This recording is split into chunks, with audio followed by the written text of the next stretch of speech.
নতুন শ্বশুরবাড়ি কেমন লাগলো বাবা? অনেক ভালো মা। সত্যি বলতে শাশুড়ি তোমার চেয়েও আমাকে অনেক বেশি যত্ন নিল। তুমি তো মুরগি রাঁধলে 2 টুকরোর বেশি দিতে চাও না, আর শাশুড়ি দেয় আস্ত মুরগি, খেতে বসলে পাশে বসে বাতাস করেন। ও, 2 দিন বিয়ে করেই মায়ের থেকে শাশুড়ি ভালো হয়ে গেল।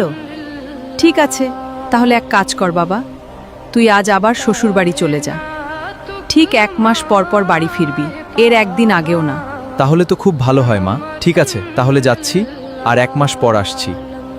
মা, আপনার আদর যত্ন খুব মিস করছিলাম, তাই আবার চলে এলাম। ওহ আচ্ছা। আরে মা, এত দূর থেকে আসলাম, তা ঘরে যেতে বলবেন না?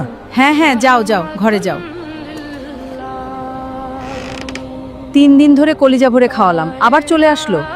কেমন বেয়াক্কেল জামাই, সকালে গেল বিকেলেই আবার হাজির। এত খরচ আর করতে পারবো না। চুপ করো, 2-4 দিন যাক, এমনিতেই পালাবে।